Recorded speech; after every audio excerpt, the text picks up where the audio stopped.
Good day and welcome to today's Conversation podcast. I'm privileged today to host a very special guest. Before, the 1990s, there was Zambia's largest diversified group of companies called Mutende Investment. It was the largest Zambian company which manufactured and processed steel, trade, was in road construction and everywhere else. You might not know that my guest was a shareholder, and you tell us that story. He was also, first mayor in the multi-party dispensation. Honorable Fisho Mwale, welcome to today's conversation. Thank you very much. It's such a pleasure to be here at this wonderful podcast. Which is catching fire. With you here, Thank you, Ambassador. It will catch more fire. I'm grateful that you finally found time to come and grace this occasion. When people hear the name Fisho Mwale, you have an illustrious, I think, presence in the minds of our people. You are on TV, they hear you on radio, but they don't know who Fisho Mwale is. So before you are mayor, before you are running this multinational indigenous Zambian company, before you go into exile in South Africa, let us hear first, who is Fisho Mwale? Well, that's a very difficult question to ask to an African who is rooted in tradition and custom. In fact, you might recall your cultural history that when you meet someone, you ask them, "Niwe mwana wa bani?" Yeah. It talks to where do you come from or who are you? Yeah. And I think it's very important to answer it in this way, that you exalt or extol your parents, because without them, you'd not be here. So I like answering by saying that nine mwana wa Steke Gibson Mwale ochoka kuchiparamba and their mama venze adaisi mbangose Shawa from Umshawa village. She's a princess Shawa. So she's royalty, and also my father, he is a Chengo, meaning Chewangoni, also from Kuchiparamba. Yeah. So that's who I am. Now, you've just mentioned Steke Mwale. Yes. To the uninitiated, they'll just think he's an ordinary man. But Ambassador Steke Mwale was no ordinary man in this country. Just briefly tell us who that man was, your father. Yes, he was no ordinary man in the sense that in his humble way, he achieved and contributed to the development of Zambia as a freedom fighter, as an original member of the UNIP, and he served in government as a civil servant throughout his whole life. So he was a simple civil servant, and I think civil servants in those days were true professionals dedicated to their profession. And I want to underline in the word humble, because what you see now in terms of our profession as civil servant, there is no humility, or there is no dedication or professionalism or commitment to that calling, because they earned their salary, and the little allowances they got was when they were traveling and so on, but they came home with an honest pay in their pocket at the month end. And from that honest pay, they educated their families, their children, their relatives, their villagers, but they still remained humble. Humble, yeah. Unlike nowadays, a civil servant is part businessman, Pat Makwebo Dira, Tamanga, and at the same time, as he's doing his job, he's making dues in his position. Yeah. So that profession has totally been adulterated and compromised, and I think the professionalism is, and the ethical aspect and values is lost. I'm telling you, the Secretary to Cabinet and his team have a big duty to ensure that the civil service is depoliticized and professionalism is restored. Even institutions such as NIPA should be brought to train civil servants. Like you are saying, the state of our civil service is something to decry about. I remember Ambassador Fisho Mwale, I think his last very public position was when he was appointed by, I think, President Mungus Great Lakes. As ambassador to the Great Lakes. Yes. Yeah. Yes. But I want to belabor this point in describing also as to who I am. The reason is this: throughout my whole life, because of my father's achievement, people have always thought that some of us were born with a silver spoon in our mouths. Yeah. And therefore your achievements could be attributed to that. Ambassador, let me tell you, I take time to argue this issue. I said, look, up until maybe the 70s or 80s, we had an egalitarian society, meaning almost everyone was equal. Okay, because they were civil servants. They didn't earn millions, or as I said, they earned an honest pay. My father took himself to school. He did night school. He managed to get a British Council scholarship, I think, in 1958, just like many others. He did a diploma to England. He went to England. He came back. Then he got another scholarship where he went to university in the States under UNIP scholarships. Yes, yes. Okay. He came back around 1965 with BA and Masters, went to University of California. His first job was assistant secretary as a social worker in the Ministry of Social and I think and community development, yes. Social welfare and community development, yes. Okay. From there, he rose. He was moved to Ministry of Foreign Affairs as Under Secretary, and then sent to Addis Ababa, where he became head of administration at the OAU. Yeah. From there, he was appointed ambassador to Cote d'Ivoire and other West African countries. From there, ambassador to the United States, to Washington, D.C. From there, that's when he became Minister of Foreign Affairs.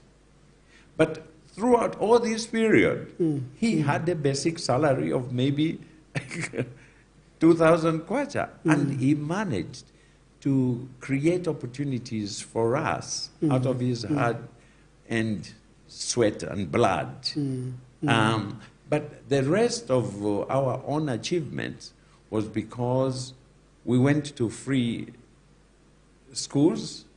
I started my primary school at Kaloko. I'm a Kabushi boy. Kaloko in Ndola. Kaloko in Ndola. I went to suburbs, which is also in Ndola, one of the most impoverished areas, because my grandfather was a foreman in Ndola City Council. So he was a headman at just where the new stadium is. Levi Mwanawasa Stadium. That's where suburbs is, near the colored quarters. And then from there I went to Perseverance School. When my father left us for 5 years, we never saw him. We went to school. We were left in the hands of Mindolo Ecumenical Center, where my mother was a nursery school teacher. So we were on social cash transfer. But all that, they were all free schools. Then from there, when he came back from the States, that's when we moved from Ndola to Lusaka. As I said, when he got a job at the ministry. Yes, okay. And from there, we moved to Addis Ababa. That's the only time I stayed outside, in the sense that at that time I was like in Form 2 or Form 3 or something like that. Yeah. And I was with my parents. So I went to school in Addis Ababa for 2 years. When he was transferred to Cote d'Ivoire, because it was a French-speaking country, I decided that I would try to go to Ghana. I was sent to Achimota. I couldn't stand it. I just said, no, send me back. So I came back here. That's where I went to Munali. Oh, before we left, when we came back to Lusaka, I went to Thorn Park, then Lusaka Boys School, and from Lusaka Boys School, I went to Kabulonga, where I left in Form 2 and went to Ethiopia. Ethiopia, yes. When I came back, I went to Munali, where I finished my school, my high school. From Munali, I went to the University of Zambia. So I have never, except for that period, when you went to Addis Ababa I've Ghana, never gone to school anywhere else. So it's erroneous to think that, or because people just automatically assume that, we had a glorified life. You know very well. I think the diplomatic, the diplomatic service, that is one of the most poorly paid. I remember when we were in Addis Ababa, we could hardly buy new clothes because my father would hardly receive money. It would take so long and so on, those things. So it's not been a soft life per se, but it's a life of exemplary incidences where you aspire after your parents' achievements. Okay, they have been great motivators, and the way we used to live, unlike now, we lived in a community, because I would move from my father's house to live uncles. In my uncle's. I lived in Uncle Grey Zulu's house when my parents were in Ethiopia, when in Cote d'Ivoire. I stayed with Uncle Rupia Banda and so on. We always looked after by uncles, by family. But I'm saying that all of us went to school without shoes. I think I started wearing shoes maybe when I was 10. At Mindolo and so on, and Alakundola, we were getting bent. Nama tires, we would play those games. And you play football, Nefi Gondo. Yes, and we were perpetually in sores. So, but it was a beautiful life because there was no upper class, there was no lower class. Yeah. There was just... Of course, somehow you were privileged, having a father who was working in civil service, but you are right to extent that the policies being pursued by Dr. Kaunda at the time, especially when we leaned to socialism and he provided free education and free opportunities up to university, there was an attempt to break down the classes. I went on my own to Ministry of Education to get a bursary. You didn't choose your father's name? I didn't. Because at that time, you know, it was also easy to get scholarships. In fact, I had a scholarship to go to West Germany then. But I was in love with my girlfriend, who became my wife. And because she was now going to university, people were expecting me in West Germany. I walked to Ministry of Education and got a scholarship to go to Unza for 4 years. It was that life was good. Yeah. So, but what I'm saying is that it was a period where we are so privileged that... But there were equal opportunities. There were equal opportunities. And I say that our generation has actually not done enough to repay back those opportunities which we had. The privilege that we had to be educated.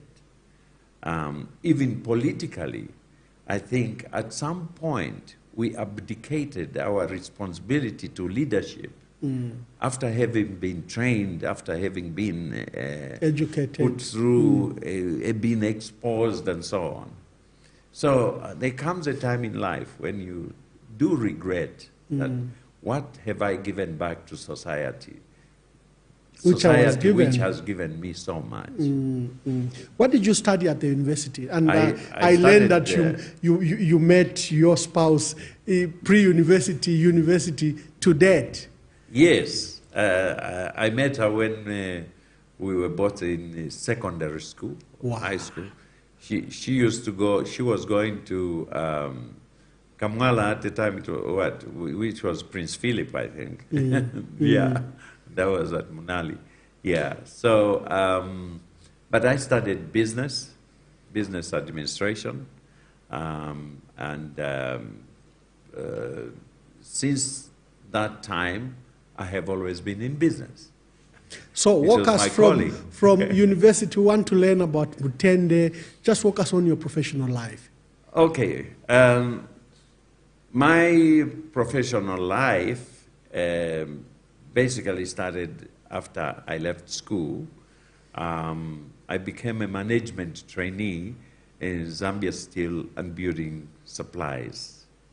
And they had a fantastic program that was under Indeco, where they take you in, put you through a training period of 2 or 3 years, and then give you a substantive position.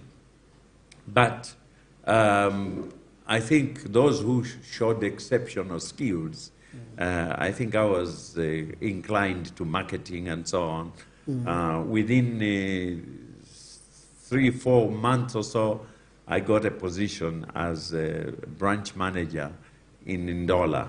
Okay. So I was sent to Ndola, where within a short period of time I became area manager of Zambia Steel and Building Supplies. Then something happened in Ndola. I think it was the arrogance of youth. The arrogance of youth. Because I was so driven to make big sales and so on. And I think the companies at the time were going through some financial stresses and so on. So there was an instruction from head office that, hey, stop all credit payments and so on. At the same time, they want to push you to have high sales and so on. So I think one of these clients of mine, I allowed them a credit facility, and their check bounced. Despite the orders from Despite the orders, yes. Now, I know I was wrong, and I think even in my response, there was some tension between me and my general manager of marketing. Yeah. Okay?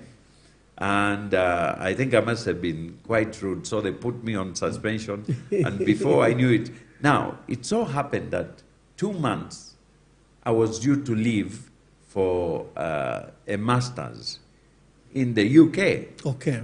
Sponsored. So I had even moved... By the company? Yes, Zambian. I had even moved my family back to Lusaka. To Lusaka. And here I was. The next thing, I'm involved in this disciplinary journey in Indeco, which took like 6 months until finally I was fired. I was so devastated. And my 2 general managers, one was Mr. Musoni, and the other one was Mr. Piri. May they so rest in peace, they passed on. But Mr. Musoni, and unbeknown to both of us, actually he was even my relative. Wow. Because I think afterwards, when he discovered what he had done to me, I think he even named his son Fisho afterwards. Oh, I see, I see. But, you see, like in politics, there are no permanent enemies in business. Yeah, true. These 2 general managers, when I started, now, after being fired, I had a small young family. I was thrown back to my father's house. I started staying with my sister and so on. I vowed, I said, I'll never be employed again. So I started my own makwebo. Okay. And I started importing hair products. All right? In those days, there was a lot of wet look and so on. Yes. I started importing hair products for women and men. And to this day, I believe if you want to make money, just find something you can sell to women, because the men will buy stuff for them. And the women will also buy. So I started beating the streets and walking and selling, and I was making some pretty good money. Lo and behold, this is about 6 or so, a year or so later, who do I meet on the street? In fact, I was walking in Cairo Road, and I just hear someone shouting at me in this flashy car. It was my general manager, former general manager, Fisho Musoni and Tony Piri. Hey, mfana yue. So they stop. What are you doing? We hear you're making a lot of money, Fisho. I said, well, I'm selling stuff door to door, of which I was. They said, no. You know, we want you to meet someone. Young man, you know, you've got a lot of potential. You were foolish, but we want to introduce you to someone. So they took me to someone in Chachacha Road, Siame Associates. Wow. And I go into this office. I'm being introduced to this man who I didn't know, I didn't know, I never heard of him. Yes. And I'm sitting in his office, and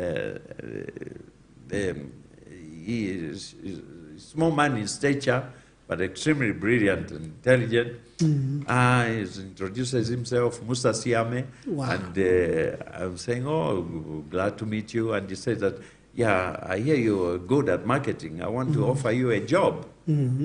So I said, I'm sorry. I think after my experience, I've vowed that I'll never be employed. So, look, I didn't know who he was. Perhaps if I had known, I would have groveled for that job. So he just says, oh, okay, but don't you want to do something better than what you're doing? I said, and as I said, the arrogance again. I said, if I want to do anything with anyone, it has to be a partnership. He says, oh, okay. Since you are good at trading, and those were days of getting import licenses, importing stuff, and so on. You're good at trading. Let's form a company. So I said, yeah, sure. And these 2 general managers, these 2 guys who took me there, wondering, said, don't you know who you are talking to? Yes. I did it. So we decided to go into partnership. we formed a company called Trade Factors International, and I took 40%. He had 60%, and he said, "I'll give you an office, a car, and so on." Then he started trading. Wow. I said, "Great." Yeah. So that's instead how of a job, you got a partnership. I You got were a now a partnership shareholder with the famous Musa Siame. Wow. Only after I learned who he was and what he had achieved, he was basically second to Sadanis. Yeah. In fact, Musa Siame used to be company secretary when Sadanis was MD of Endeco. Endeco, yes. So they worked together. So they knew which companies to buy and go after and so on when the Zambianization program started. Yes. Yeah. So that's how we became partners. But within a year or two, because I was so interested in developing international trade, I always seemed to think outside the box and outside Zambia and so on. Yeah. I started looking for markets outside, and I found Angola was just coming out of the war. Yeah. I was like the first Zambian to go into Angola, where I spent like 8 years. So what were the opportunities in Angola? They were huge. They were restructuring, okay? But what we did is that Musa and I, remember Musa's many companies were on the copper belt. Yes. And they needed to be serviced financially in terms of credit facilities, in terms of line of credit and so on.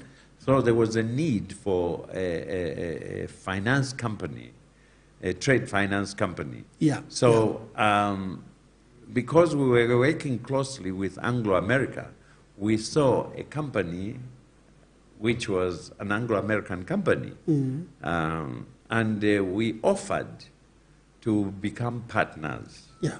The company was Don Gray.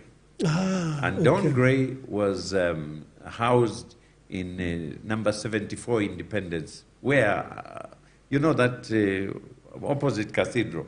Yes, where next to Ministry of Finance, yes, opposite the High Court, the Supreme Court grounds. The first blackies to occupy that. Yes.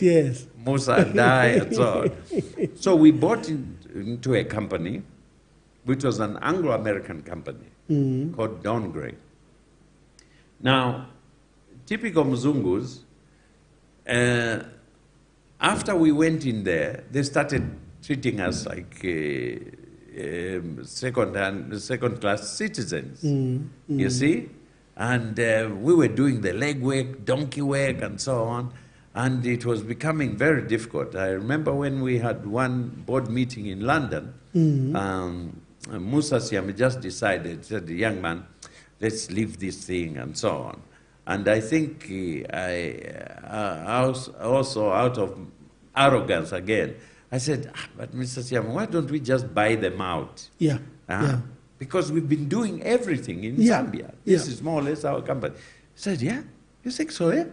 Okay, we went back in the meeting and he offered to buy them out. And they thought they were smart. And they said, "Yeah, you can take it." So we changed it from Don Gray to Mio-Ray. Mutende International Limited, but kept the Ray. Yeah. And this is a company which was now domiciled in the London. UK. And it was a company which was there to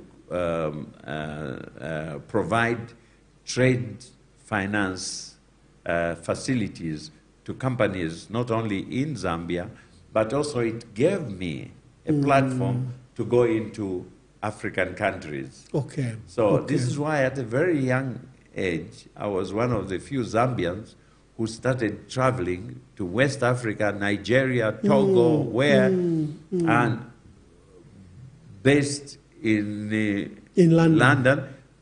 I did not live, I've always been averse to living outside. Yeah. I found it better to be traveling from here to and any other part. But I spent a lot of time in Angola, and but my headquarters was in London. That was where our company was. So it gave me an opportunity to open my eyes. Yeah.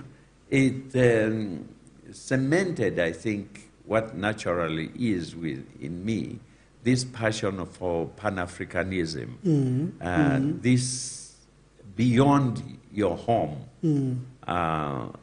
character which I have, that the world is bigger than your shamba, you know? Yeah. And so I think I have been very fortunate and blessed in the sense that from a young age, I created relationships, I created roots in different parts of Africa and of the world, where up to now, I can go to any part of Africa. I think I have brothers and sisters who I have been with from the time from the early 80s. Yeah. So that was the journey on. Then Mutende was very big and so on. But then as we are approaching the 90s, of course, the financial and economic conditions started changing. Yeah, just we literally eventually collapsed. went into a recession. Lo and behold, one day we wake up. In fact, this is something I recount. I personally was traveling. I came back here and I found that virtually our whole company is in receivership. By that time, Musa, I think, had owned 2 or 3 banks, and there was so much intercompany transactions. When one bottomed out, it pulled the rest. Everything down. The long and short of the story was that we became bankrupt. We lost our homes. We lost everything. There was personal loss to you. Yes. Speak to that. Well, can you imagine you are coming home and you're finding sheriffs? And I personally didn't even know what it was all about, and said, hey, this house is under receivership. I said, but because our titles, you know. Which banks was Mr. Siame involved in?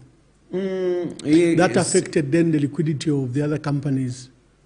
Well, it's not only the local, but remember we were engaged in international trade. True. Okay, and when you borrow money, especially overseas, and you don't meet your payments, obligations, there, even if you fail to pay your telephone bill or your workers a month or 2, you are put under receivership. Okay? So it was like a domino effect. Okay. We had many good projects on the table. I mean, we were doing great business. If you isolate, for instance, let's say even Angola, at one time I was bringing in like £5 million per annum. Just in trading activities. Even here, there were other companies which were doing pretty well. But I think holistically, once the heartbeat has a stroke, the body collapses. the body collapses. Yeah, the body collapses. So walk us. Sorry, you have you've been a high-flying businessman, flying across the world, and Mutende does collapse. But I think Zambians now see you in politics. Your father was UNIP, but you become a mayor under MMD. Let's transition to that. Around that period, you know, early by 88, 89, there were rumblings of basically a worldwide change. Yeah. Okay? Socialism, communism was collapsing everywhere, and the era of liberalization was coming in. And even most African countries who had certain ideologically based, meaning socialist type of governments, one-party states and so on, they were collapsing under the avalanche of democratization. The wind of change, The wind of change. So, it was easily embraced by young people such as ourselves. And I must say that even at that time, for me, I was apolitical. And even my the activism I had in terms of politics was on the periphery at the university. I remember when we were demonstrating against the government not recognizing MPLA, and we were beaten up badly. Yes, in Angola, where they recognized Savimbi instead of... So we were activists at the university just like any student. Yeah. But when it came into real-life politics, you went into business. I had gone into business, but around that time when there was the wind of change, it coincided with me having taken a sabbatical from my business, which had collapsed. And at the time, the only business we had left was my wife's restaurant, the old bakery. Yes. Where now I was licking my wounds by just becoming a waiter and sitting around and just looking at aircrafts passing you by, and you know that you can't even afford a ticket from first class to no class. Yeah. So, so, and it was at that time that really we started getting involved. And I was in Lusaka Central, meaning because my restaurant was there. So I started participating in the MMD, and I had a lot of close friends and relatives, young people who had joined the bandwagon of MMD, or of this movement, okay? So I never considered myself a mainstream politician in the sense that I know that if I had put my all and aspired to be a member of parliament, or aspiring to be a minister, I'm sure there were so many vacancies and they were looking for manpower, I would have succeeded. So, but I participated in the activism in MMD and so on, to the extent that our restaurant became the go-to place for all those activists, MMD and so on. Yes. In fact, even the first dinner to celebrate our first convention was held at our restaurant. Wow. Yeah. So we were pretty close. We were really involved. So when all these, I mean, I was on the campaign team of Deepak in Lusaka Central and so on. Then afterwards, people started talking, oh, but why don't you become a councillor and so on? You know, you could. I liked that combination because it was not full-time politics, but it also gave me an opportunity to see how I could interact with the people and understand the politics. And I can tell you, when I became a councillor, I loved it. You were a councillor for which And ward? at the time, it gave me something to do. And before long, 2 years afterwards, I stood for mayorship. So you had introduced me as the first mayor. I wasn't the first mayor in the MMD. It was His Worship Chilambwe. Chilambwe, Yes, who passed on. May his soul rest in peace. But after that, I became the next mayor of Lusaka. Probably one of the most exhilarating. In fact, I want us to talk about that. Lusaka has had so many mayors. Yes. And they remember Fisho Mwale. What did you do?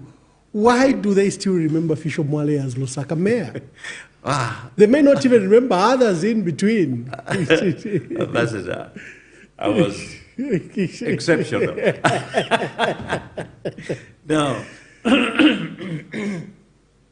I think everything has its own time and place. Yeah. And when you are in a certain situation, you make the best out of it. And I think I was thrust into this position, which history gave us an opportunity to make history. Okay? So we were coming from a totally different dispensation, okay, of governorship, one party, of Kadarism, and so on. And then here comes an opportunity where you suddenly realize that this position you have, you can contribute to its modernization and its understanding. And bringing back the mayoral system brought back a certain element of, let's say, not so much as dignity, but it changed the character of that office. Of the office, yes. Okay? The office was not only ceremonial, but it had a dignified status in the arena of local government. Okay? So there had to be a mindset shift, a mindset change of doing things, and that is what I capitalized on, because I knew that to a large extent it was a PR function. And with your good background of a marketer. Yes, with no real authority, but the authority was personal to holder, in the sense that your own persona would create that oomph, would create that type of authority, which was not really legally backed, but a certain richness to the office, because we were not even being paid. At the time? At the time, absolutely. Okay. Yeah. So, yeah. and decision-making was laboriously through committees, through council, and so on. But you had to have a very strong personality. But I think what also drove me to Excel was my protagonists. Because getting to that position, there was so much competitiveness, which bordered on anarchy. Yeah. Yes, yes. You hear the council fights and so on. But I think I give credit to the late Michael Sata, the Cobra.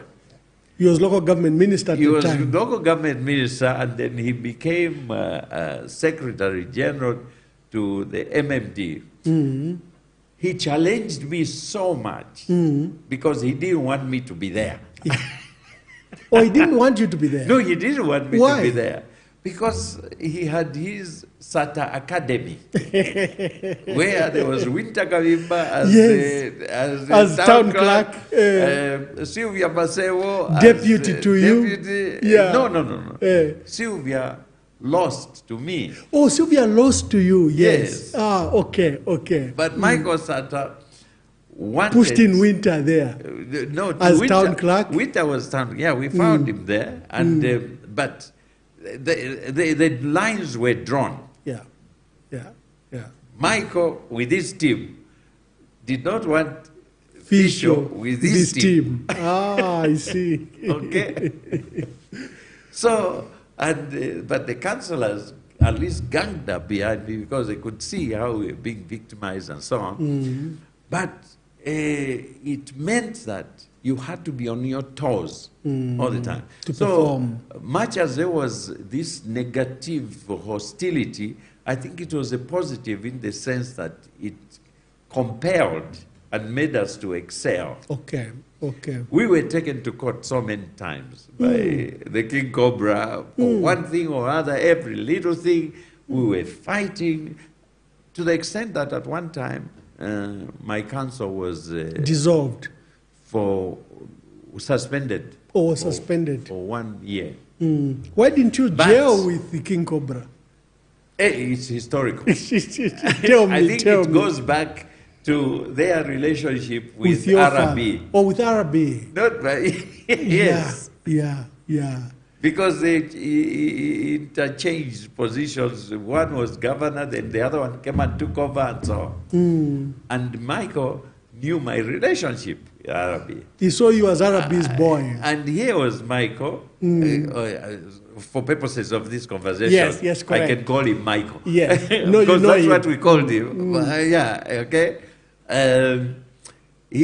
He was even a latecomer in MMD. I'm one of the people who even welcomed him as a little boy. But he started trying to be more MMD than us. Okay. So here he comes. We are welcoming him to MMD. And he starts looking at some of us as if we were unique, where he was coming from. Yes. Amazing man. Yeah. But, so the council wars of attrition were intense. But I think I had You a stood lot your of ground. support. And you stood your ground. I had a lot of support from President Chiluba until in his second term. I think we fell out. Okay. Because I think one of my characters is I'm extremely independent-minded. I am a person who stands their ground. And I think I ascribe a lot to when there's a governance process or procedure. Yeah. I am. It must be adhered to. It must be adhered to. And I understood the role of mayors and the council and the status they held in the whole ecosystem. So I protected my council to any minister, to any DC, to any party cadre. I stood my ground. So when we say let's embark on cleaning up the city, on the removing of street vendors, for example, on doing this and this, I stuck to that. So, so I think, as I said, we brought in a semblance of modernity in terms of running things. And I had the full support of the president to the extent that up to now I cannot explain, but I stayed there almost 5 years without elections. And one time, you know, the late President Chiluba in his jocular manner said, "Ababa meya vali shivenchito, but ingatwa chitama elections tabakava votere yo." I was going to lose straight away because our party cadres just wanted this mayor out who did not ascribe to their... Yeah, you are moving street vendors. What did you expect? Yes, and law is law. Yeah. But at that time, by the way, my town clerk was, first it was Winter, who, I mean, you forgive me for now for saying so, but we fired him because remember we were fighting. Yeah, and then we had Jack Mwimbu. Yes, the current Jack minister Mwimbu. of Home Affairs. Yes. So I think the beginning of the redevelopment of Lusaka and the organization of Lusaka coming from that era started with us. Even all these roads, the rehabilitation of the roads, the project, it was a 20-year program which we started with the JICA, with the Japanese. I'm so proud to see that though it's coming to an end now, we had a part to play. But importantly was the rezoning of Lusaka, which was part of the program to decongest and opening up new areas of mixed use. All these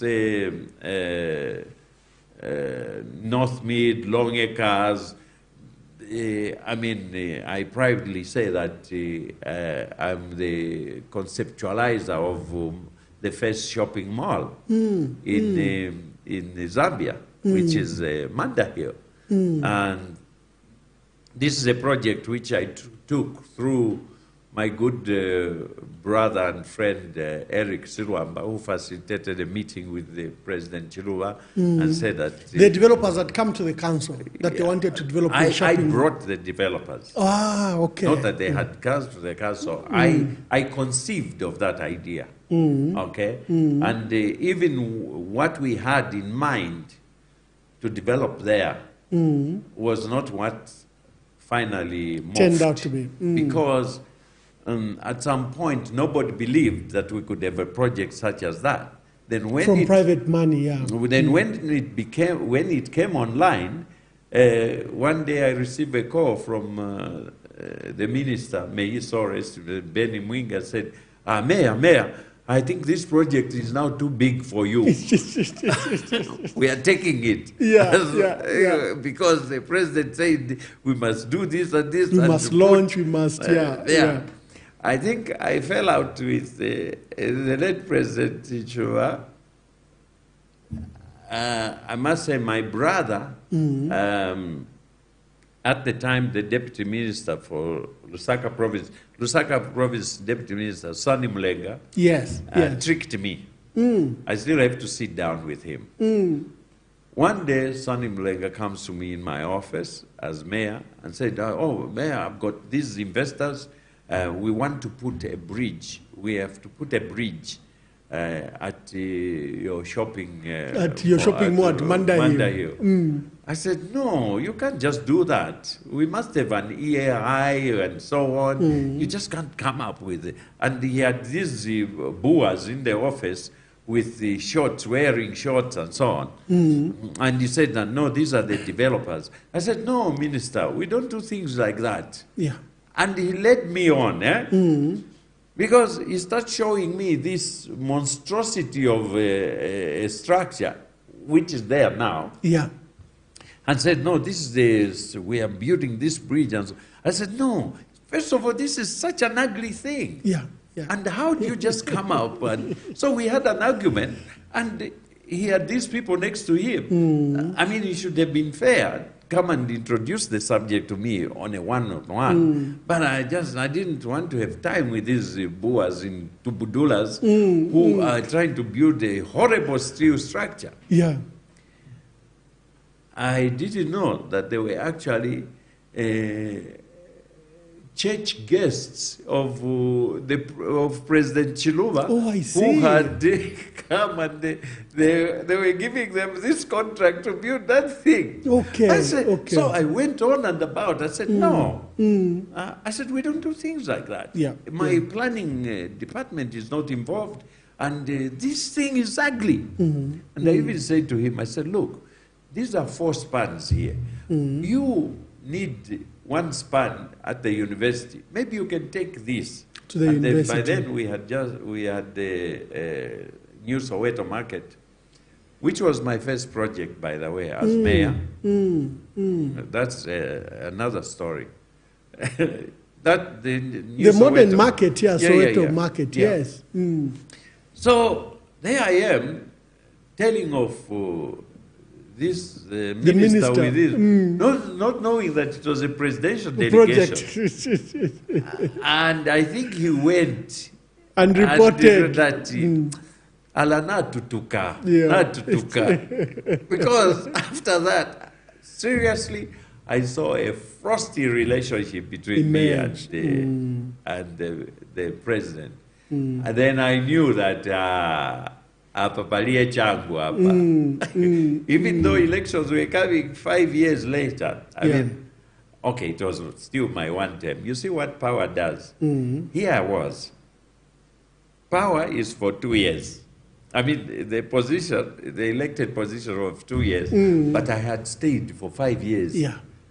Ambassador, I still wanted to stand again. It was not enough. Power corrupts.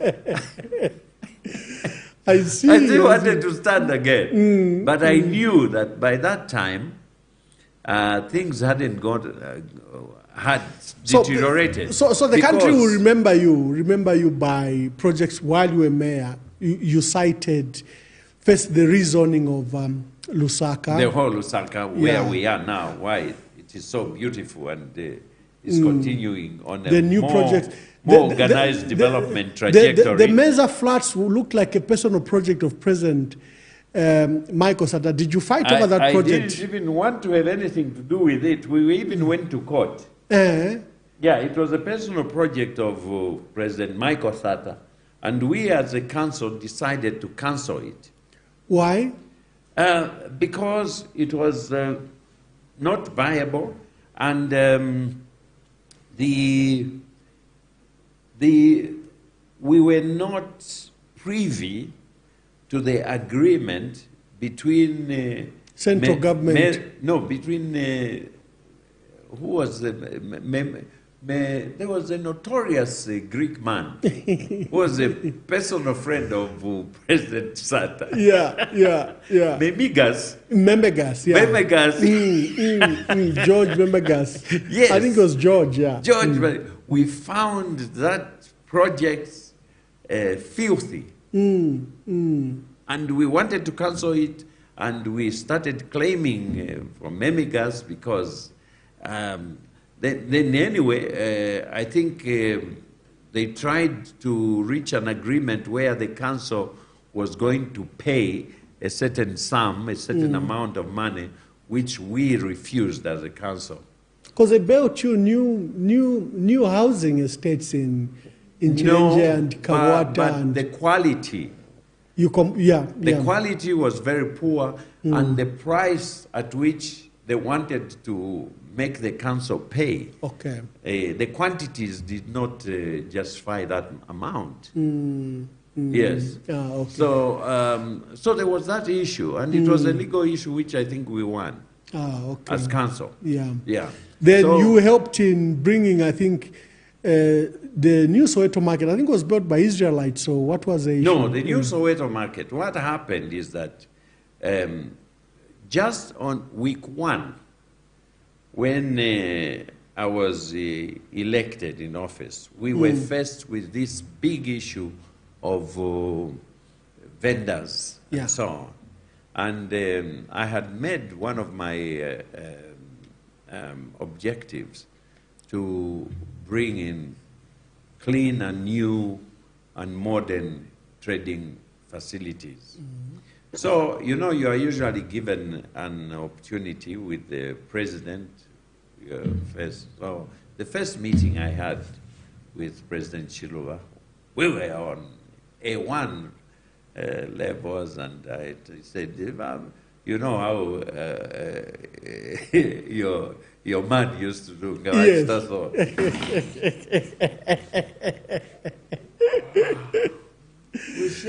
Your worship. And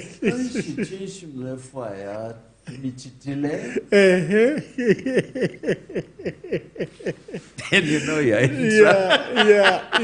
Nice one. So I was sitting there. I said, no, you know, Mr. President, I think we need new marketing facilities to accommodate the vendors. Yes, I think, but are you sure you can build this and so on? I said, no, we can do it, and so on. I was on one page because he said, okay, we'll try to look for some money for you, and but it's the fire landa project. It must finish with 6 months. I told the president, I said, Mr. President, I can promise you, I am going to move my office from the mayor's parlor to City Market. To supervise the construction. Yes. And he said, you're going to work with the army, because the people who, it was subcontracted to Zambia Army. And General Simbe, we even set up a task force. I moved. Now, here is an important lesson. When you're doing such a huge project, which involve the poor people, you have to build consensus. Because initially we just went there. There were riots. Yes, yes. Okay? Because there was no discussion Notice, and so no on. debate, no... Until we liaised with our ministry, Benny Mwinga and so on, we said that, look, I said, I'll deploy my councillors. We start talking to the people. And I moved there. Now, how did we build trust? It was very simple. Because people were saying, if you break down these stalls, it will be like Dagama shot. Yes. So what I did, I engaged a friend of mine, a Mzungu, because also, you know, the way we react to Kuvasungu sometimes, we are more obedient to what they are proposing. I brought this PR guy, what was his name? He's gone. Hala. I said, each and every one of the marketeers will be taken a photo in front of their market stall with the number there. Okay. And it is you who will move to the new market when it is built. To the new market when it is done. And then we started engaging with those people. You know, Ambassador, the first or 2 weeks, I wish I could even get the films. I was slapped. You were attacked. Spat on my face. But I had to humble myself. Because President Chirwa was waiting. He didn't want to hear anything. He wanted it programmed. Yeah, you wanted the market to when are they starting to work? Yeah. So we finally convinced, me and my council, we convinced the traders to move. To move to where the power lines were and so on, and said the market we're going to, because we engaged with them, said, no, here you are, here are the records. Each and every one of you has a file. So that is what happened. We finally built that market, and it was commissioned. And at that time, the president instructed that the allocation should move to the Ministry of Local Government, and he set up a desk. The Deputy Minister Mpundu, was the one. The desk at street vendors' desk. Yes. Mpundu has started allocating. Halfway through the process, I think they filed. And your people. Patikandas came in and so on. But I was grateful. So one time, there's always a funny part to some of these things. Pundu calls me, said, Your Worship, the President is asking whether you are going to get a stall or so because you worked so hard. Wow. I said, no, no. I go with Mrs. Mwale to church.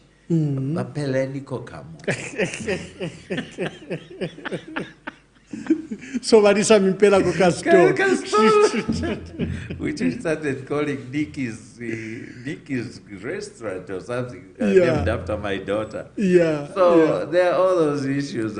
Wonderful. So the market, and I think the biggest achievement, which I think I'm extremely proud of, is that to every great project there is a beginning. Yeah. Even if our beginning was the small steps, but it created the foundation. True. I think the road network, we decided to focus on that. And I was in the good books of the Japanese ambassador, who also asked me what we wanted to do for the city. and I sang karaoke. And I ate food.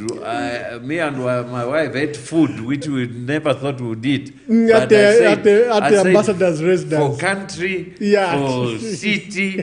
For We need the roads. Yes. So they gave me a program, said they were going to fund a 3-phase program over 20 years. You start, first of all, with the, what you call the residential roads and so on.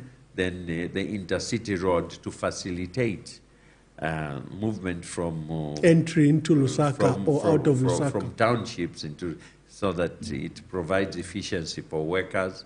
And then intercity. There's intracity, then intercity. Yes. So this program, I can say so now that everyone is tempted to corruption. I think the only corrupt act that I engaged in was to sing karaoke. No, they said that the Japanese needed a big road where they were going to build a prototype road which should be an example to all the roads in terms of standards and so on. And of course, I chose Kasangula Road, where I stay up to now. That is one of the longest roads. Yes. You know, Kasangula Road, the way it was built, it has hardly been repaired. To date, yes. Because it was one of the first roads which incorporated the drainages and so on. Because Lusaka roads were wasting because there was no drainage provisions which were made. The road furniture was not there to sustain and make a road viable. So I'm saying that so the corruption is at Kasangula Road, your house is based there. Many people have benefited, and as you know. Yeah. No, we need to thank the Japanese. Where power resides, there has to be good roads. They've done a lot for us. It and the boho they do across the country and other projects. I know, for example, that the upgrades of our clinics into hospitals, the ones done in Matero, Mandevu, Chawama, have been done by the Japanese. The famous ring road, thanks to designs like yours, is from Japan. We started with the Doxiatis, the Tokyo Highway. Yeah, all that. I mean, the genesis basically is where we started with the new era or the modern local government practices, which came in with the multi-party dispensation. Yeah. I'm saying it's development is modular. Yeah. You build upon what you have found. I want you to come and speak to that as we review presidents, because that's where we seem to have the biggest failure. Yes. Each president wants to start anew and rubbishes the work of the predecessor. But before we get to the presidents, you left this country, you went to South Africa, and many of our viewers would not understand. What took you to South Africa? Why did you decide to go and live in South Africa? Yeah, well, it was business. Okay. Yeah.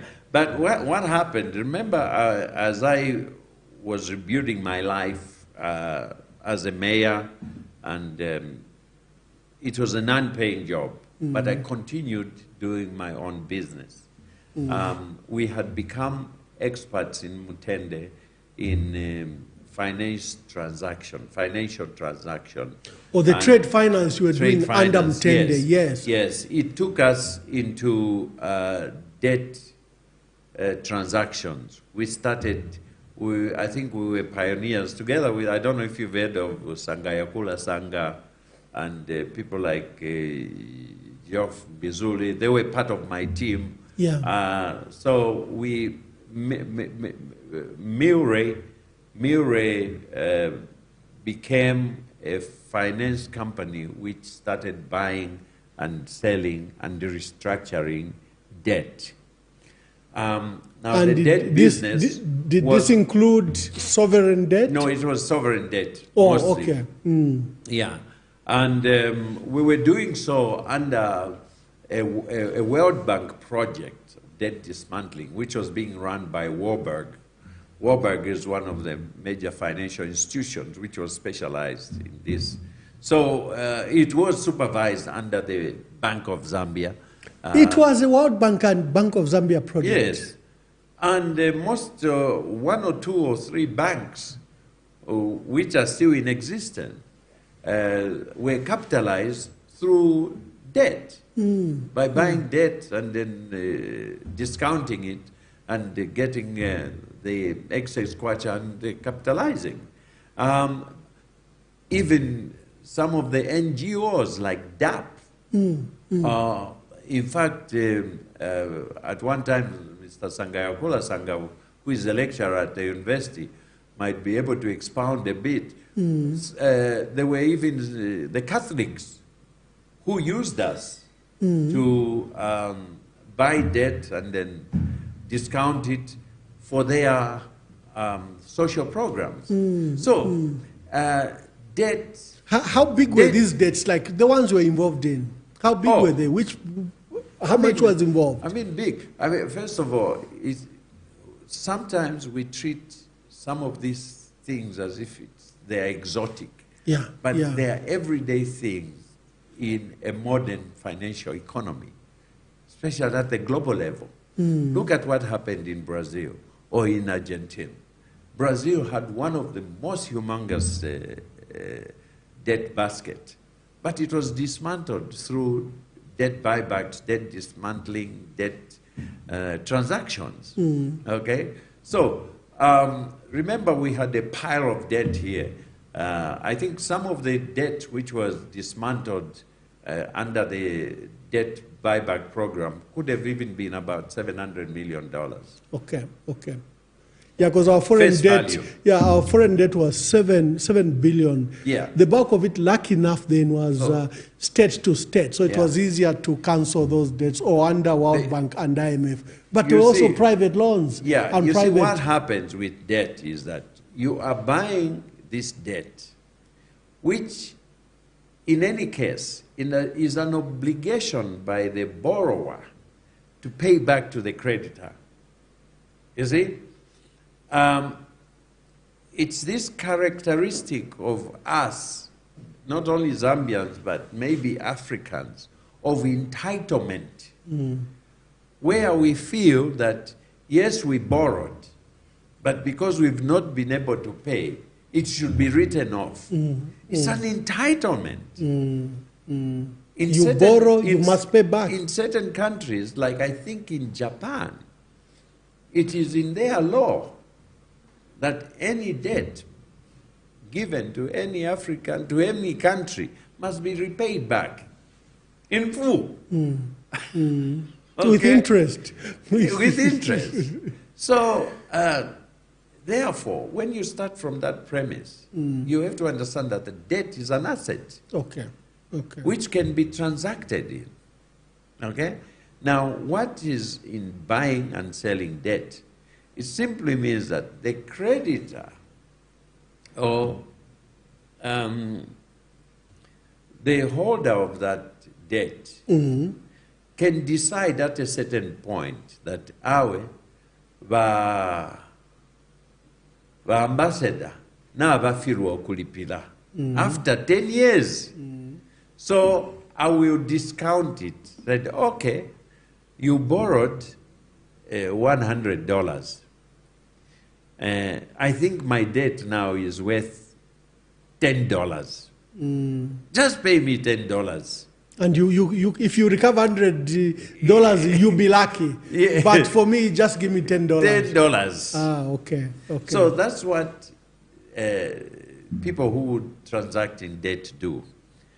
They would go to the creditor. Okay?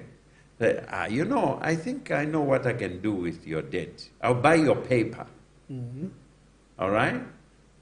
And you've been waiting. Money in the pocket now is better than nothing. None at all. So you say, okay, how much? Said, but even everywhere you go, each sovereign debt, each sovereign country's debt has a value. Okay? Let's say Zambia, they might say, Zambia, with these problems you have, I think your debt, we can discount it by 70%, meaning that your dollar is only worth 30 cents. Yeah. Yeah. Yes, you see, it's in the financial markets. There's no secret about it, okay? So you go to someone and say, look, the Zambians will never pay you. They don't have the capacity. But me, I have a use for this debt. How much? So you buy it. Then I come here, and there are procedures to that.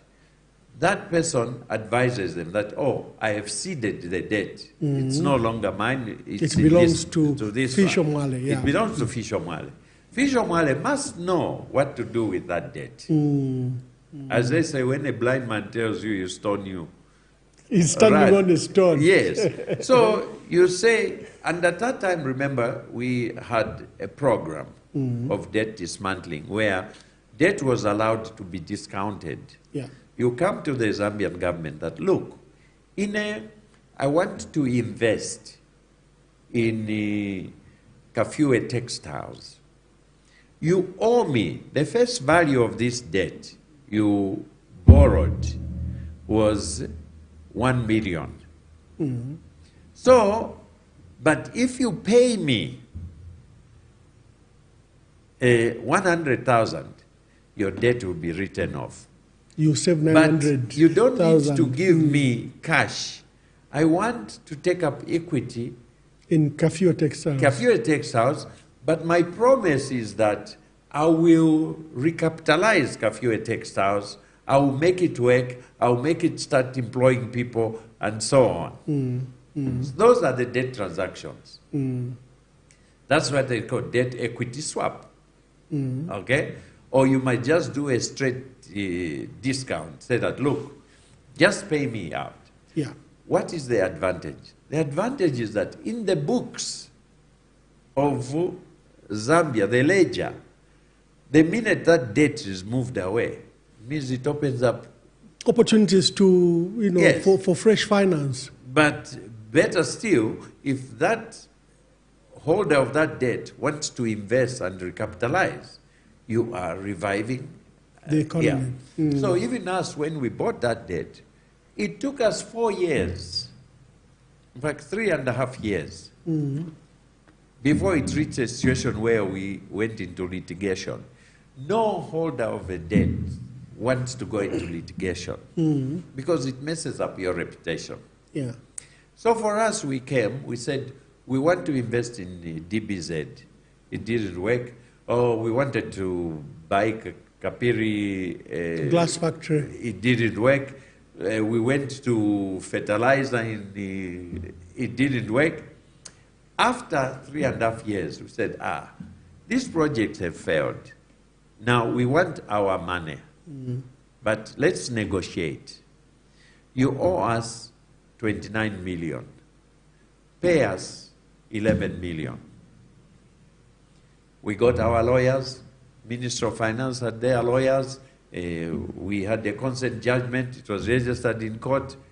And we went into a repayment agreement. Yeah. They were supposed to be paying every 2 months and so on. By the 4th payment, when they had paid like 6 million, something happened. Typical Zambian fashion. Yeah. Somebody out of the blue comes out and says that criminalizes. This They is are corruption. fictitious payments. Corruption. Fisho is from FDD. This money we are paying Fisho Is financing the opposition. Yes. Kuti abachani nolupia olwa ififine. You know? So, before I knew it, I was a wanted man. Wow.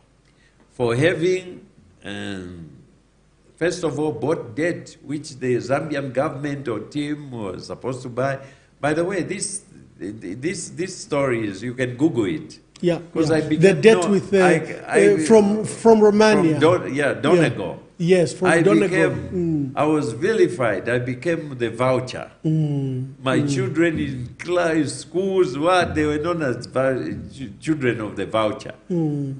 Because it was categorized that it was voucher fund. There was a campaign, I think, by Oxfam and so on. They wanted to fight all this debt business in the world and so on, and they just categorized that voucher fund. Yeah, and we had a legitimate case, and the whole campaign was that if we can find Fisho guilty of corruption, then it will to be an example. Kill the case. No, because we had a claim in court. Yeah. All right. Yeah. Now there was an issue. They were accusing me of having corruptly obtained that debt. Okay? That I bribed people in ministry and so on. But this debt was being done from outside, and we had a track record. Yeah. And even our company was highly reputable. Yeah. But the politics of the day, there were other issues around that. Politics, I think I shared with you. Nevers Mumba and Stan Chiti, who was also in debt, and they thought that Stan Chiti was making a lot of money to fight Nevers Mumba, and suddenly some of us were caught up in this We're put in one basket. Yeah. So, and you see, Ambassador, our society is very vicious. At any time in our history, and this is what makes me bleed at times. Yeah. Okay? We are extremely belligerent. If you want to get someone, you get them. You get them. It doesn't matter whether they are innocent or not. Our system is such that, and I knew at that time that because there was this anti-corruption crusade. By President Mwanawasa at the time. Which was funded by the British. They had their own agenda. We knew that.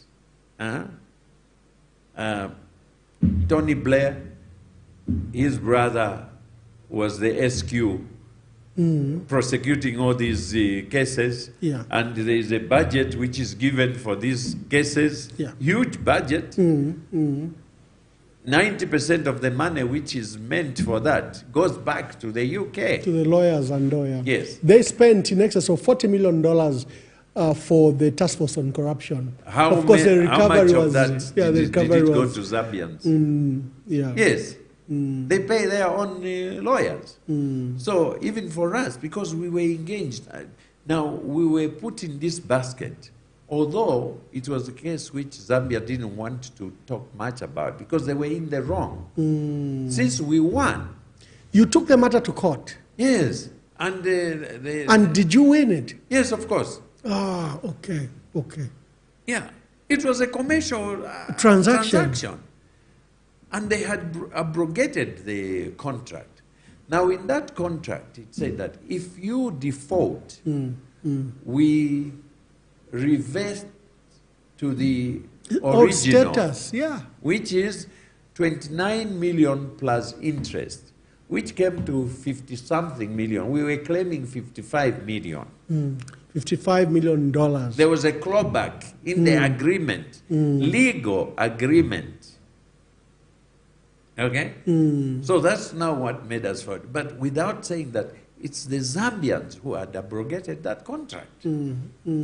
Yes. But what you do... So was that the reason when the matter broke out in newspapers, Donegal debt is, no, it was now being it was now being investigated? Was that the reason you went away? No, I went away cleverly because I saw the signs. Okay. Mind you, 2 or 3 years before that, when I was the publicity and media chairperson of FDD, I was arrested and charged for treason. because I'm the one who divulged the Zamtrop account. Yes, in 2001. 2000, yes. Yes, I remember. Yeah, so you are the one that released the Zamtrop account. Somebody gave them to me. Yes. They came to me and said, you remember I was the publicity? Yes, yes. With trembling hands, I said, in fact, I collected them somewhere from PHI, and so I must have been followed or something. So I got those. Yes. All right? Yeah. And then I took them to my secretariat, and I said, hey, which clever MP am I going? I gave them to Honorable Deepak Patel. Yeah. Who was a member of parliament for FDD. Took them and presented them in parliament. Laid them on the table. Yeah. And the speaker, of course, refused to entertain that. But by then, they were already out in the public. Yeah, with the lawyers and... So, there was now a manhunt as to... Because the office of the president was very upset. Yes, it was a secret account by the Zambia Intelligence Security Services held in London. So I understood. I did a wrong. So no, you were a whistleblower. For 10 days, you were a whistleblower. I did nothing wrong. For 10 days, I was on the run. While my two accomplices who had given me from Zanaco were put inside. I think they used pliers here and there until they squeezed. Said, oh, they could have tortured them. Yeah. No, not they tortured. They just persuaded them. You're being kind. So they said, no. It's Fisho Mwale. So I was on the run for some time until they said, the life of a fugitive. So I gave myself up. Yeah. So I went there and said, here you are looking for me. Mr. Mwale, where are you? Come here. Immediately, straight, Woodlands. Before I knew it, a day later, I was charged. Treason. I even said, are we in Russia? Treason. Documents. Okay? So my lawyer at the time was State Counsel Vincent Malambo, who was upset that I had gone and given myself up. I said, but I'm tired hiding. So he tried to apply for bail. He could not. And the next thing, I was whisked away. I went into Chimbokaila. Now, what saved me 2 days later was that President Levi Mwanawasa, at the same time, decided to go to Parliament to lift the immunity of former President Shluba. Okay? And my president, and when Nawakwi and so on, and Deepak, they went to President Levi Mwanawasa that, no, you're not serious with this corruption fight. How can you be... Do you know that Fisho is incarcerated? On treason charges over the same document. Yes. You've laid at the table of Parliament. And I think, may he so rest in peace, President Levi Fisho is arrested. So, because when I went to court, the state entered the Nole. How long were you in prison? I think I was in Timbwakaila 2 days or something like that. It was my longest. The events were very fast at the time. They were very fast. Yes. Okay, so when this threat comes later in 2004, you decide then, say, I'm not going through this. No, I saw the signs. Yeah. I saw the signs because people were following me, and there was a lot of this mischievous talk about people who have stolen Zambian debt, and so on. And I knew that with our system, I was going to die because I'm a free bird. I just can't afford for someone to Incarcerate you. keep my passport for 1 week or two, I think I'll die. You know, I'm a free spirit. So when I went to the task force and I had this conversation with the chief at the task force, I was protesting. I said, but... At the time, it was Mark Chona. At the time was Mark Chona. And he started giving me advice, saying that, you know, my nephew, you don't know these people you are working with. They actually are the ones who've been hiding money in small islands. I mean, offshore accounts, you don't hide money. Offshore accounts is a legalized place. So and I was arguing my point with him because he worked with my father also. And, you know, this is a small place. We knew each other. I told him, I said, no, but I've been doing business with these people for the past 5 or 6 years. And the debt discounting, we have agreements. So I gave notice. I said, I'm so upset at the way I'm being victimized. I now understand why people just give up their citizenship.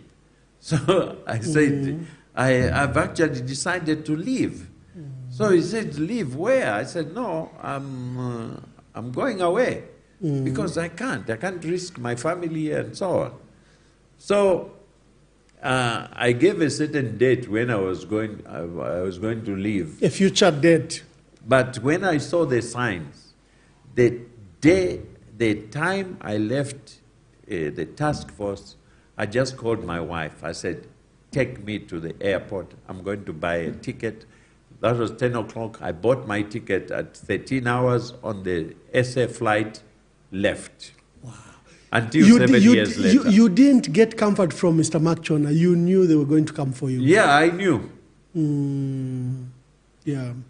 And this took you to South Africa. Did you have residence in South Africa or you had to start afresh? What? No. I never. I'm very nationalistic. It was an expensive ordeal for me because I didn't apply for any residency and so on. I used to stay on 3 months permit and leave. Yeah, so when you are in South Africa, when it's coming to an end, you have to go to Lesotho, Swaziland, or Zimbabwe, or out of the country. My partners were in the States, and our case was in London. So that case was prosecuted for 3.5 years. Wow. And I would be going there. Oh, it gave you an opportunity. The government brought, I think, 22 witnesses, 4 ministers, 5 PSs. The whole case hinged on how do we make Fisho Mwale look corrupt so that the case can be contaminated. That was what the case hinged on. And fortunately, justice there... in London, the threshold is a bit higher. Yes, okay. Even though we feel that the judge was a socialist judge because he didn't give us our full amount, our full claim. You see, to describe that situation in a London court is different because if, for instance, I gave a statement in a London court that, sir, I had a meeting with the Minister of Finance, or I had a meeting with the bank governor or deputy bank governor. Remember there, it's the exchequer. Yeah. People don't have meetings with people like that. People don't have meetings with the minister. You see, the system is totally different. So, and when someone of authority says that, no, I never had a meeting with Fisho Mwale. Wow. Because everyone was taught to demonize me. So I came out looking like a liar, but of course the transaction was believable. Yeah, yeah. Okay. There were commercial agreements. I mean, when Zambia. at one point I was telling the judge, I said, you know what, sir? You can sit in a place in, let's say, Hotel Intercontinental in Lusaka, and you can, by the end of the day, see 1 or 2 ministers. Yeah. For them, it doesn't happen. Yeah. So Yeah. I say, how can you have a meeting with the bank governor, bank governor, or Yeah, you know? yeah. So the case was all about credibility and, of the transaction, and they couldn't prove the case that I had corruptly obtained the debt, because there was a process to it. Remember, some of the people who were involved were people like my sister Mumba, and so on, etc. So it was a very difficult period, but I persevered. I stayed in South Africa for 7 years until your uncle came into power. One day he meets me, he said, "Uchitanji uko Fisho nawe wela naja vakalionchita clear muni mangishe." Yes. Yeah, who will remember that case? So, but one other reason was that my father started getting sick in 2010. And I had no choice, but I said, "Kachiwe chiwe." So I came back here, and fortunately, I stayed with them. 7 months later, he passed on. No, may so rest So in that peace. was my coming back here. Yeah. Okay, and you are now running a very successful a business in fish farming. But before we come to that, there's a tradition here when we have you as a guest. We want you to review our presidents. What do you think they did well? What could they have done better? Let's start with Dr. Kenneth David Kaunda, our founding president. The dynamics of time.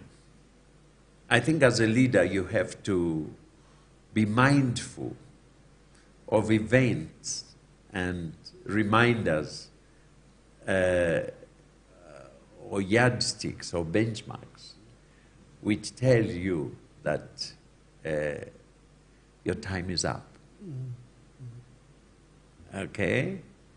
I think the greatness of a leader is knowing when to leave. I gave you an example. I stayed 5 years as a mayor and went for elections once. I felt I was entitled to 2 elections. Yeah. So you understand the tendency by Dr. Kaunda. Ila flag, you just are confused, you know.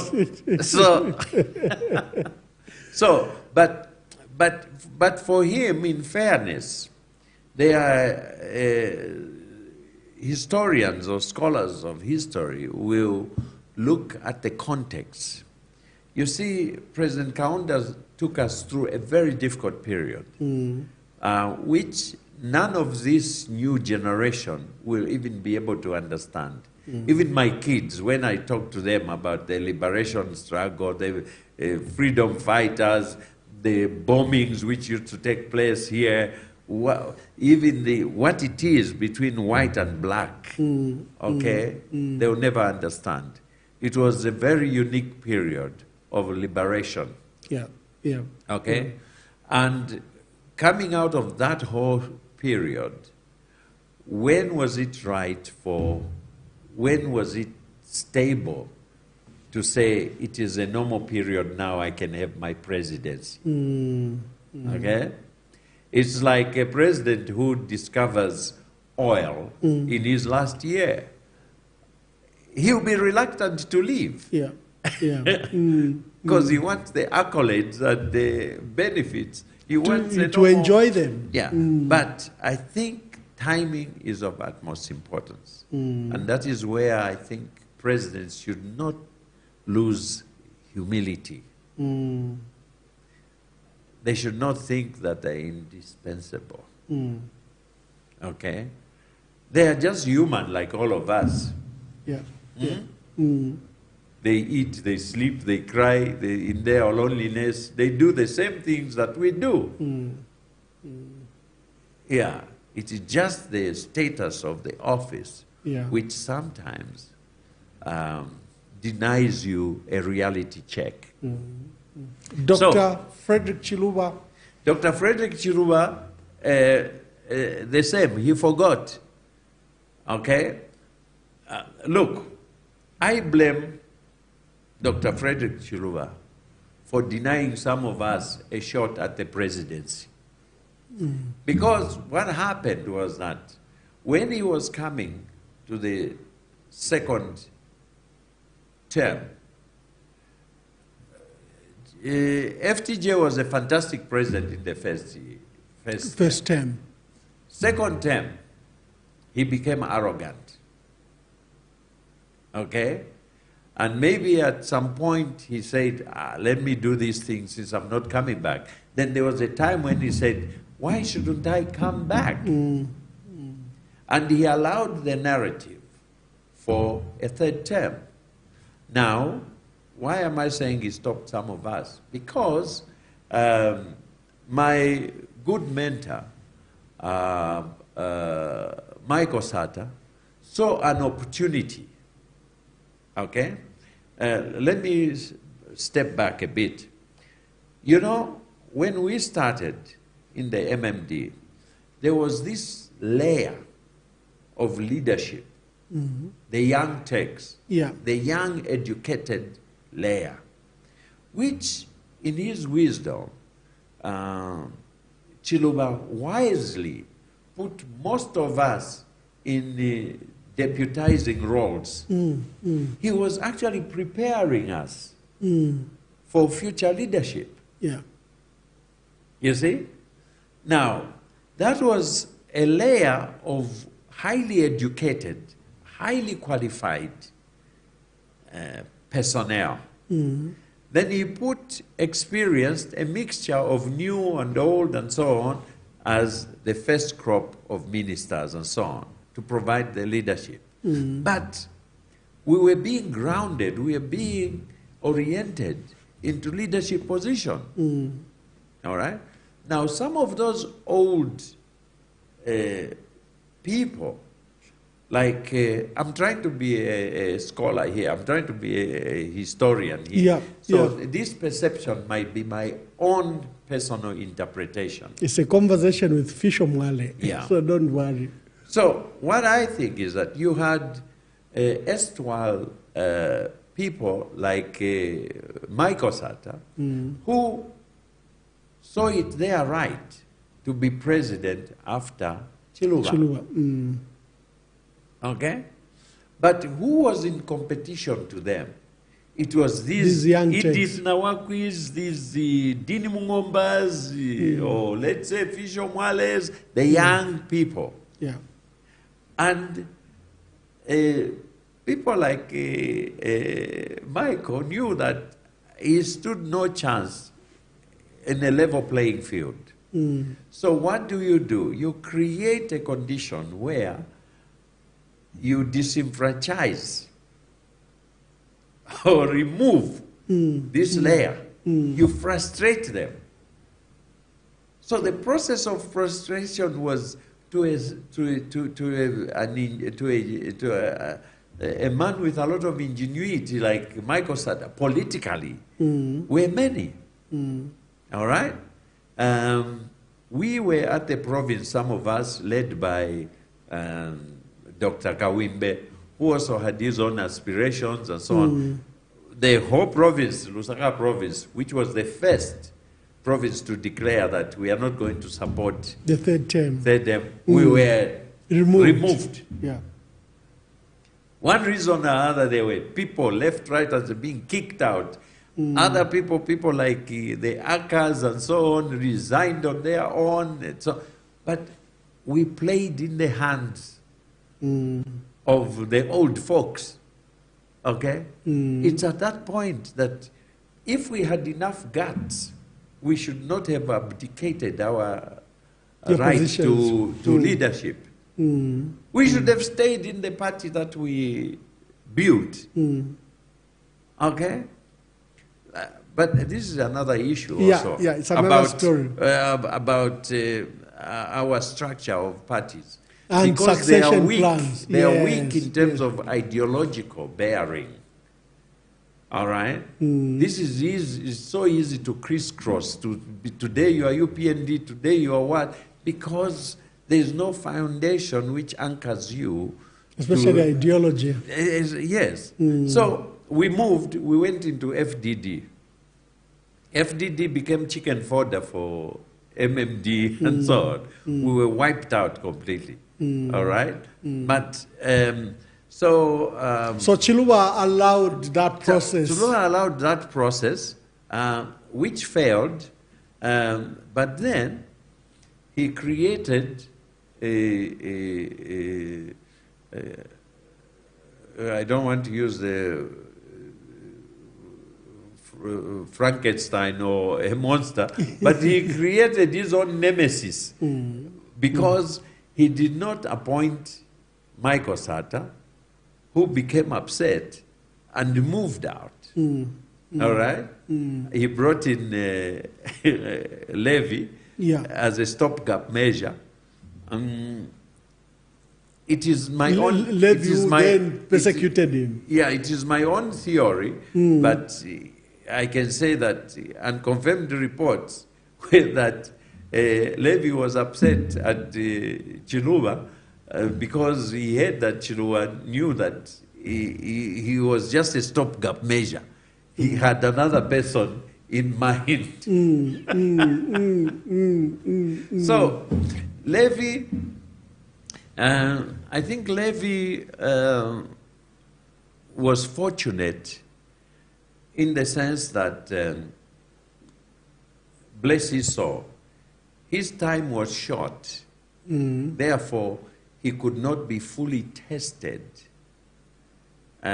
We have good memories of him as president. He's like Mandela. If Mandela had overstayed, would he have known his shortcomings as a president? Yeah. Okay? Yeah. So, but he showed us good values.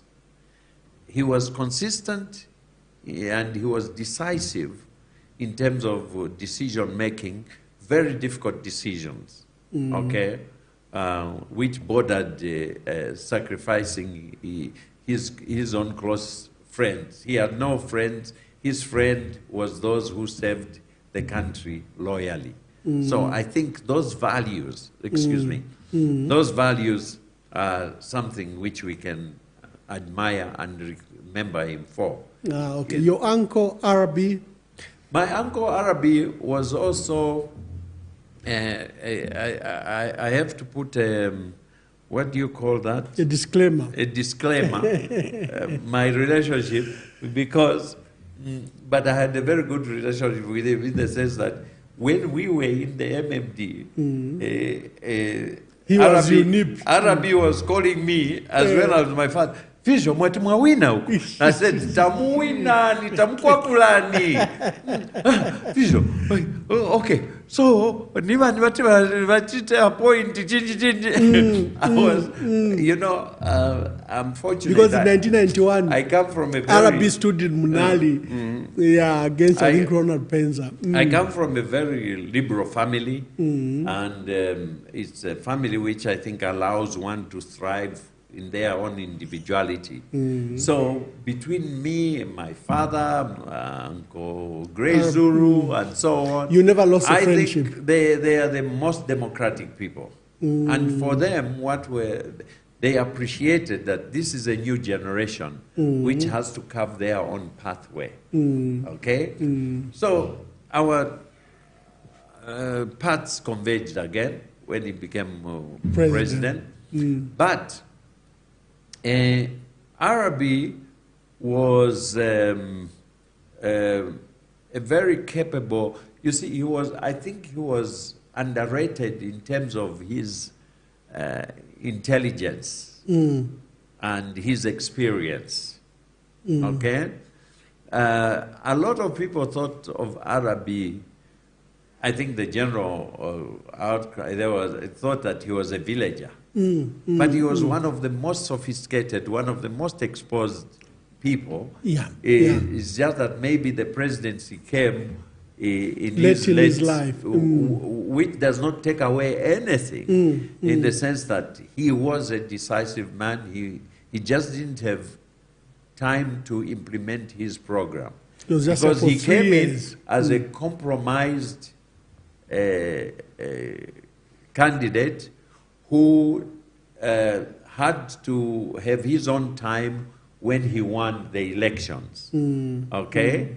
So we didn't really see him excel in his own element because even the people he had around him were not of his making. He had to play a very, very delicate balancing act and so on. And time was not with him. But there were certain decisive decisions he made in relation to the economy and so on, so that at the time that he was leaving, he left an economy which was ticking. Okay? Michael Sata, I admire him for one thing. It is like getting someone, a truck driver, and you give him a plane and he flies it to Ndola. What a good analogy, huh? You see? Yeah. He was a street fighter who, for the most part, he used his forcefulness to get things done. You see, when I was having one of these fights with Uncle Michael, you know, the good thing about this is that when you see us, we were the best of friends because we knew each other. I realized, and this is what I said to him when he really upset me at one time. I said, you know, King Cobra, don't think you have a monopoly of madness. We all can be mad. We just want to act as per dictates of the norms and values of the society. Okay? But you don't have monopoly. I can be as mad as you. So even in the council, I realized that the way to get my way with Uncle Michael is also to act crazy and unpredictable. You see? So that's how Michael got everyone off the back foot because he acted crazy. Sometimes there was method in his chaos. There was a method into his madness. But he was very, very smart about it. That's how he got things done. Okay? So that's the only way I can describe it. That Edgar Lungu. For him to have come into the presidency, you see, this also answers to Edgar Chagwa-Lungu. It's not happen chance that someone can be president. Okay? What I mean is that God aside, people who become president are destined by virtue of planning and working towards that. The Americans do it more transparently. They start breeding their children. They start putting them through the steps that are required to attain a certain level. Okay? So you can tell that this family is building their child towards destiny of being in power or being president. Okay? We are more modest about it because sometimes you even hide. Yeah. I guess it is also a question of our tribal and cultural orientations where a chief does not divulge who is going to replace them or else they will kill them. Yeah, true. So true. even us, you were killed before. So, but to get to become a president, you must have something special about you. There must be something different between me and Edgar Chagwarungu.